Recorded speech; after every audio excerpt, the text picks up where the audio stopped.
Seperti biasa, di sela-sela waktu luangnya, Baginda Raja selalu mengundang Abu Nawas untuk menghibur dirinya.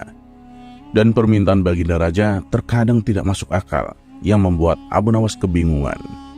Memang, apabila bisa mewujudkan permintaan tersebut, Abu Nawas memperoleh hadiah pundi-pundi uang. Tapi bila dia tidak berhasil ataupun menolak permintaannya, Abu Nawas akan mendapatkan hukuman, seperti yang terjadi pada kisah berikut ini. Diceritakan Baginda Raja mendapat hadiah seekor ikan yang indah dari sahabatnya yang berada di negeri seberang. Dengan senang hati Baginda Raja menerimanya dan menaruhnya di sebuah kolam taman istana. Dengan keberadaan ikan tersebut membuat Baginda Raja merasa terhibur. Karena setiap kali ia merasakan jenuh, ia duduk dekat kolam istana sambil memandangi ikan barunya. Namun, lama-kelamaan akhirnya timbul juga rasa bosan. Entah kenapa tiba-tiba terlintas di benaknya suatu khayalan yang tak masuk akal. Andaikan ikan ini bisa terbang, pasti akan lebih mengasihkan, pikir Baginda Raja. Kemudian ia berkata kepada menteri yang setia mendampinginya, "Wahai menteriku, apakah mungkin seekor ikan bisa terbang?" tanya Baginda Raja. "Ampun Paduka yang mulia, saya kira itu sesuatu yang mustahil Paduka, karena ikan tidak punya sayap seperti burung," jawab menterinya. "Bagaimana dengan orang-orang sakti? Adakah di antara mereka yang bisa membuat ikan ini supaya terbang?" tanya Baginda Raja kembali. "Itu juga tidak mungkin Paduka, karena habitat ikan adalah hidup di air," jawab menterinya. Mendengar jawaban tersebut, Baginda Raja pun hanya terdiam, sambil sesekali menghela nafas. Sang menteri yang tak ingin melihat rajanya kecewa, segera berkata kepadanya, "Paduka yang mulia, kita panggil saja Abu Nawas. Bukankah dia terkenal cerdik?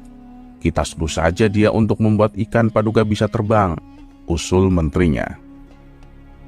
Rupanya usulan sang menteri disambut baik oleh Baginda Raja. "Wah, benar juga katamu. Cepat panggil Abu Nawas kemari," titah Baginda Raja.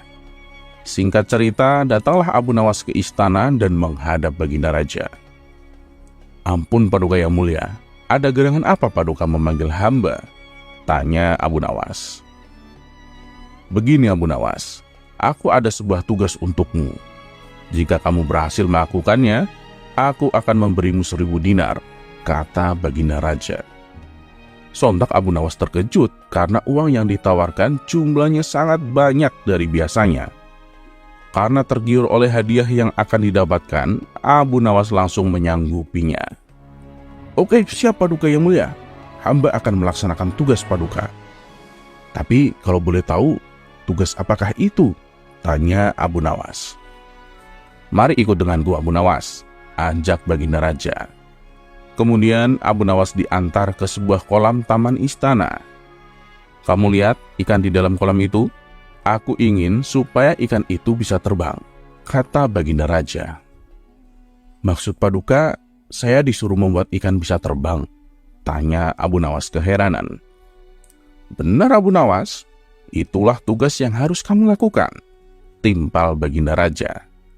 Seketika wajah Abu Nawas langsung pucat pasi. Keringat dingin keluar dari tubuhnya. "Kenapa kau diam saja Abu Nawas? Ayo lakukan tugasmu sekarang. Kamu kan sudah menyatakan kesanggupanmu.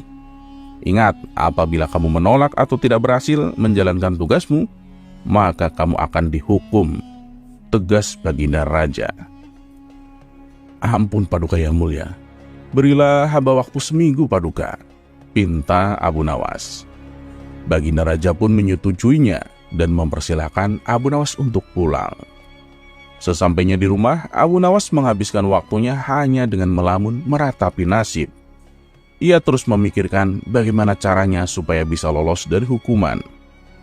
Karena tak kunjung mendapatkan solusi, hampir saja Abu Nawas putus asa dan pasrah dengan hukuman yang akan diterimanya. Di saat itulah muncul ide cemerlang yang membuatnya tersenyum bahagia. Dengan membawa kertas ukuran kecil berbentuk sayap, ia pun segera ke istana menghadap Baginda Raja. "Bagaimana Abu Nawas? Apakah kau sudah siap?" tanya Baginda Raja. "Sudah Paduka yang mulia," jawab Abu Nawas. Maka mereka berdua pun menuju kolam di mana ikan itu berada. Sementara para menteri istana menjadi heboh. Mereka penasaran dengan yang akan Abu Nawas lakukan. "Luar biasa Abu Nawas, pasti mempunyai ilmu sihir dia," celetuk salah satu menterinya. Setelah sampai di kolam istana, Abu Nawas mengambil ikan tersebut dan menempelnya dengan kertas berbentuk sayap. "Hei Abu Nawas, untuk apa itu?" tanya Baginda Raja heran. "Ini Paduka, ini adalah sayap ajaib Paduka. Hewan apapun bila ditempel dengan sayap ini, pasti akan bisa terbang," ujar Abu Nawas. Para menteri istana yang ikut hadir bertambah takjub mendengarnya. Ketika semua mata tertuju kepadanya, Abu Nawas segera melemparkan ikannya ke udara. Sesaat ikan itu terlihat seperti terbang, namun ia langsung kembali turun ke bawah dan jatuh tepat mengenai batu di tanah. Ikan tersebut pun akhirnya mati. Melihat hal itu, Baginda Raja menjadi murka. "Hei Abu Nawas, kau bukan hanya gagal membuat ikan itu terbang, tapi kau telah menewaskan ikanku," hardik Baginda Raja. Karena sudah menyiapkan jawaban, Abu Nawas terlihat tenang. "Tunggu dulu Paduka, bukankah Paduka tadi lihat sendiri ikan itu sudah sempat terbang ke atas?" jawab Abu Nawas. "Iya, tapi ikan saya jatuh dan mati," protes Baginda Raja. "Ya, itu bukan salah saya Paduka. Ingat apa yang Paduka perintah kepada saya. Paduka hanya menyuruh saya untuk membuat ikan itu terbang. Tapi Paduka lupa, tidak menyuruh saya untuk mengajari ikan itu supaya bisa mendarat dengan selamat," ujar Abu Nawas. Baginda Raja pun geleng-geleng kepala mendengar jawaban cerdik dari Abu Nawas. Kali ini Baginda Raja mengalami dua kerugian. Ia kehilangan ikan kesayangannya, dan ia juga harus memberi hadiah kepada Abu Nawas. Dan Abu Nawas pun pulang dengan membawa 1000 dinar.